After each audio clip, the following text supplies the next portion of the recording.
No, decía que esta iniciativa del Concello me parece muy interesante y voy a seguirla con atención porque yo creo que más que nunca es fundamental que la sociedad civil se organice y se movilice para participar activamente en el futuro de su entorno, en la configuración de su entorno y de la verdad todo el contenido de la página web y todos los planes que se están elaborando y esa iniciativa de crear un consejo ciudadano para seguir y para tener protagonismo en el proceso de transición justa en Langreo me parece muy interesante.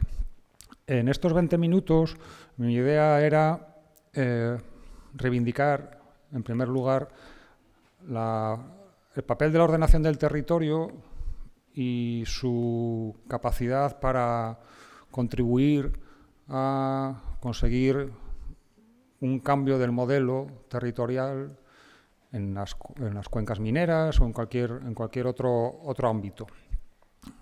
Es una disciplina que está bastante desprestigiada, si se quiere, ¿no? Pero yo creo que sigue vigente y que es muy necesaria. Yo creo que la experiencia de los recientes y no tan recientes planes de recuperación económica en Asturias así lo demuestra. Y después voy a intentar presentar algunas dimensiones, algunos retos que desde mi punto de vista deberían ser tenidos en cuenta a la hora pues, de pensar un futuro para los terrenos baldíos de Langreo y también de todas las comarcas, ¿no? Y que normalmente no se suelen tener en consideración. ¿Por qué digo que la ordenación del territorio está bastante denostada? Pues por varias razones. Yo creo que hay una tendencia general hacia la desregulación, ¿no? Hacia una liberalización progresiva de todas las actividades públicas bajo un concepto de que todas estas cuestiones del urbanismo y la ordenación del territorio son trabas, son obstáculos burocráticos que la Administración va imponiendo y que dificultan la aparición de iniciativas económicas, etcétera. Yo creo que eso es absolutamente falso. También tiene que ver pues, con un cierto desprecio y un cortoplacismo, ¿no? Porque, claro, al fin y al cabo, ordenar el territorio significa, por un lado, tener una dirección, tener un objetivo al que ir, y eso no se consigue en un año, ni siquiera en un periodo electoral. Por tanto, son proyectos y son planes que necesitan tiempo, que necesitan mucho acuerdo social a lo grande, ¿no? Entonces, esas son virtudes de las que en esta región pues todavía no las practicamos, ¿no? Quizá tenga que pasar bastante más tiempo. Entonces, en este ambiente general, ¿no?, de desprestigio de esta disciplina, como decía, yo creo que hay que reivindicarla por lo que tiene de racionalidad, en primer lugar, de encontrar pues cuáles son los usos más adecuados para cada territorio y lo que es más importante, ¿no? Pensar de una manera transversal y teniendo en cuenta pues, toda la complejidad que presenta un territorio, y eso significa pues, reflexión y significa acuerdo, y como decía, pues, en estos tiempos que corren eso no es muy frecuente. Y sobre todo partir de un concepto que yo creo que es fundamental, que es que el territorio no es algo estático, que no cambia, sino que el entorno en el que vivimos es esencialmente dinámico, está cambiando constantemente.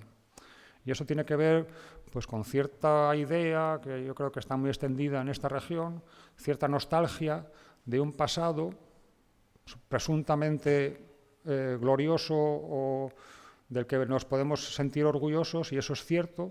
Hay una identidad territorial en Asturias muy fuerte que permea todos los aspectos del territorio, ¿no? La zona rural, el pasado industrial, minero, etcétera, pero que se queda ahí, ¿no? Estamos siempre mirando hacia atrás, intentando mantener o volver a ser lo que fuimos sin darnos cuenta.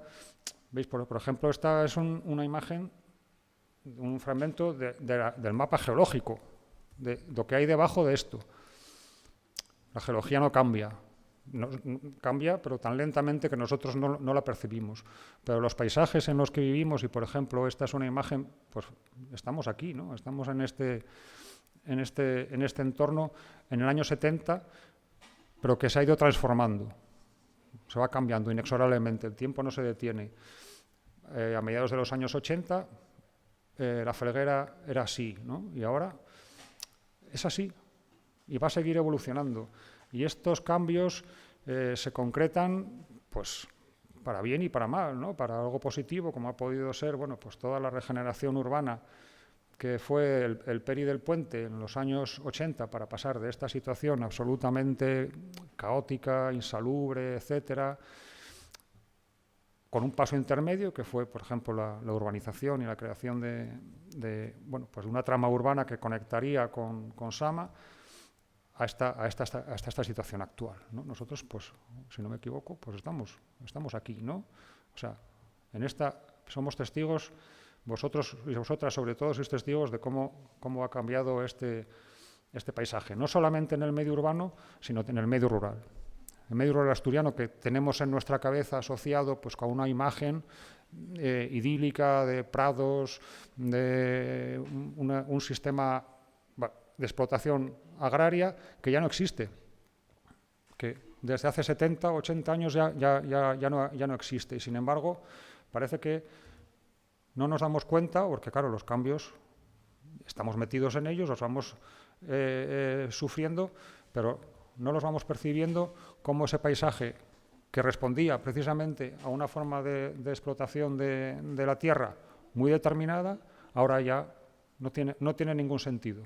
Por eso, yo creo que la primera reflexión es no tener miedo a los cambios en el territorio y utilizarlos en nuestro favor, ¿no? Afortunadamente, nada está fijado y podemos aprovechar esa dinámica territorial para lo más importante, que es dirigir ese cambio territorial hacia donde nosotros queramos.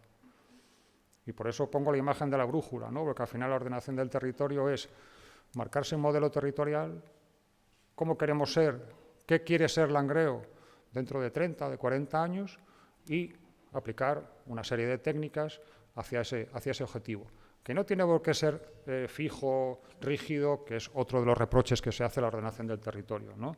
Puede ser dinámico, puede ser ajustable, porque los territorios cambian y las circunstancias cambian, y si no, que nos lo digan a todas nosotras en los últimos 10 años, donde los cambios sociales y económicos se están acelerando de manera brutal. Por tanto, tener una dirección, ¿no? Para no perderse, para orientarse, ¿no? Y tener una estrategia. Uno de los rasgos fundamentales desde el punto de vista de la ordenación del territorio es la visión estratégica. Cuando en 1805 el almirante Horacio Nelson se enfrentó a la escuadra franco-española en Trafalgar, tenía una estrategia y no estaba improvisada. Los franceses y los españoles estaban colocados así, en línea, toda la flota franco-española estaba en línea, y Nelson alineó sus barcos en dos líneas y rompió esa alineación, envolvió a los barcos españoles y franceses y les atacó por la proa y por la popa, que eran sus puntos débiles. Aquí lo que ha habido es realmente una estrategia que es cuáles son mis puntos fuertes y cuáles son los débiles del enemigo. La ordenación del territorio, por supuesto, no es una guerra, pero también tiene que aprender mucho, ¿no? de esa visión estratégica que significa contar con tus fortalezas, saber cuáles son tus debilidades y aprovechar bien tus oportunidades para conseguir ese objetivo, en el Trafalgar, la victoria de Nelson y, por tanto, el ocaso, ¿no? de unas potencias como eran Francia y España en aquella época. Y eso significa también dejar a un lado las visiones simplistas, muy esquemáticas, ¿no?, jerarquizadas, como estas, ¿no?, que somos muy dados a utilizar, ¿no? Un problema se puede incluir en otro y ese en otro además, ¿no? Y no hay conexión entre unas cosas y otras, pero la realidad no es así. La realidad es mucho más compleja. Todo está interrelacionado. Es muy difícil encontrar una dimensión de un territorio, sea social, económica, ambiental, que no tenga ninguna relación con la otra. Y esa es una enorme dificultad de esta técnica, porque nos obliga a conjugar aspectos muy diversos que tienen que ver con la sociedad, con la economía y con el medio ambiente. Y hacerlo además de una manera armónica. No vale que en nuestros planes o en estas estrategias tiremos mucho de la inclusión social, por ejemplo, o de la igualdad social, y descuidemos las otras dos patas del desarrollo sostenible. Y no vale tampoco poner todos los esfuerzos en el desarrollo económico, porque entonces los factores ambientales y sociales se van a ver disminuidos, por así decir, ¿no? Entonces, el reto de la ordenación del territorio precisamente es en saber conjugar todos esa complejidad territorial de todos esos aspectos que están tan relacionados y hacerlo de una manera estratégica y con perspectiva integrada. Conjugar y encontrar muy bien la escala en la que vamos a utilizar. Yo cuando me invitasteis a esta charla me puse a pensar, ¿no? Y también agradezco esto porque me da oportunidad para pensar. Y decía, ¿qué sentido tiene para un concejo pensar en qué hacer con sus terrenos baldíos si ese concejo está integrado en una unidad territorial clarísima, más amplia, ¿no? Yo creo que las cuencas son un ejemplo muy importante de eso, ¿no? Porque nada de lo que hagamos en Langreo, todo lo que hagamos en Langreo tiene importancia a nivel comarcal y sería mucho mejor pensar a esa escala, ¿no?, a la escala de la comarca. Se ha hablado mucho, pues, de la ciudad lineal del Nalón, de todas estas figuras que, bueno, yo entiendo también que pueden generar también cierta desilusión, ¿no?, porque al final no se concretan en nada y al final cada concejo hace la guerra por su cuenta y se produce, pues, esas batallas, ¿no?, localistas que, claro, a veces son bastante trágicas porque ahí pierden todos, ¿no? Porque seguramente una elección más equilibrada de los equipamientos, con una visión más comarcal, pues tendría en cuenta ese tipo de cosas para conseguir comarcas más fuertes y que aprovechen mejor los recursos en un tiempo en que son escasos, ¿no? Bueno, a ver qué tal voy de tiempo. Bueno, dicho eso, yo quería comentaros, bueno, pues algunas dimensiones que yo creo que hay que tener en cuenta, ¿no?, desde el punto de vista de la ordenación del territorio. Hay muchísimas más, pero las que a mí ahora me interesan, veis, por ejemplo, aquí esta imagen de lo que podría ser una ciudad lineal, si estuviera bien estructurada, si hubiera esa altura de miras, ¿no?, de salir solamente, salir un poco de lo local, de unos concejos cuya delimitación responde a una realidad socioeconómica de hace más de un siglo y que ya no tiene mucho sentido, ¿no? Y lo primero que quería invitaros era pensar, bueno, en la escala grande, ¿no?, porque al final este concejo, para bien o para mal, por la globalización y por toda la marcha de la economía, está incluido dentro de una red de sistema de ciudades europea.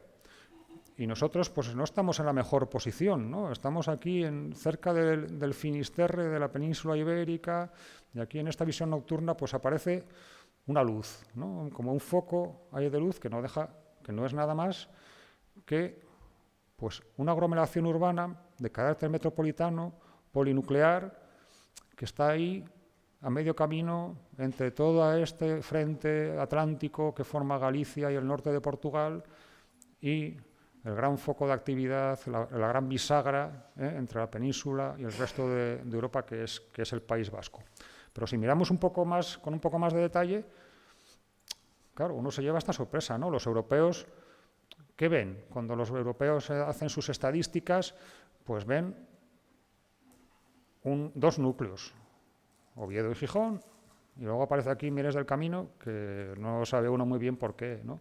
Pero está el concejo de Oviedo, está todos los concejos, por así decir, del Alfoz o del área de influencia de Oviedo, Siero, Grado, Morcín, Riosa, pero las cuencas han desaparecido. Y yo creo que eso es una tragedia, porque hace 20 años nadie podía pensar en el área metropolitana de Asturias sin Mieres y Langreo, por lo menos. Y entonces, estar situado ahí, a este nivel europeo, en el contexto de un área metropolitana funcional formada por 850.000 habitantes, es muy importante, porque eso te pone en el mapa de Europa. Y no solamente para programas, para subvenciones, para encajarse en la red de transporte europeo.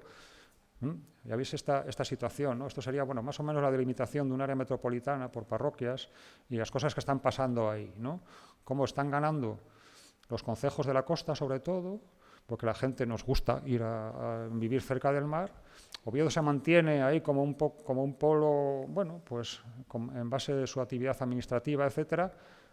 El núcleo emergente de Pola de Siero, creciendo por encima de 50.000 habitantes, generando actividad industrial, económica, etcétera, y el declive de una ciudad de Narón y una, también, ¿por qué no?, ciudad del Caunal, que se está desgajando de esa área metropolitana. Por lo tanto, no perder de vista la necesidad de que Langreo, todo el valle del Nalón, pierda ese tren, ¿no? Porque es fundamental. Porque corre el riesgo, Mieres y Langreo, corren el riesgo de bajar de escalón y convertirse en villas, que también está bien, ¿no? En las villas hay calidad de vida, hay servicios, etcétera, pero yo creo que es un retroceso. El área metropolitana de Asturias es una oportunidad para generar actividad económica, para atraer población, etcétera, ¿no? Otra de las dimensiones que me gustaría compartir con vosotras es la amenaza climática, ¿no? Que está últimamente muy de moda, pero la ciencia desde hace muchos años nos está advirtiendo de que el cambio climático es real y que va a tener un impacto sobre todas nuestras sociedades con una serie de riesgos a los que, desde mi punto de vista, no estamos adaptados, ¿no? Ahí veis, los gráficos son muy elocuentes. Ahí, por ejemplo, veis cómo ha aumentado la temperatura media en Asturias desde el año 71, y las estadísticas y las series cada vez son más largas y cada vez hay, bueno, la evidencia ya científica ya es irrefutable. Pero estamos preparados para hacer frente a este reto. Están nuestras ciudades, están las ciudades de la cuenca y en concreto Sama o La Felguera adaptadas a lo que viene, porque lo que viene son incremento de las temperaturas medias, mayor frecuencia de la ola de calor y fenómenos meteorológicos cada vez más extremos y cada vez más frecuentes, lluvias torrenciales, etcétera, etcétera, ¿no? Entonces hay ciudades que están convirtiendo, pues, espacios sin vida, espacios absolutamente abandonados, en verdaderos ejes verdes que están contribuyendo, pues, primero, a reducir las emisiones de gases de efecto invernadero, por tanto, mitigar los efectos del cambio climático y también a mejorar la capacidad de adaptación de nuestras ciudades ante esos impactos que son evidentes y que ya los estamos viendo, ¿no? ¿Y cómo lo hacen? Pues con un nuevo concepto de la urbanización de los espacios públicos. Los espacios públicos ya no pueden ser esas superficies impermeables, sin árboles. Tenemos que naturalizar nuestras ciudades.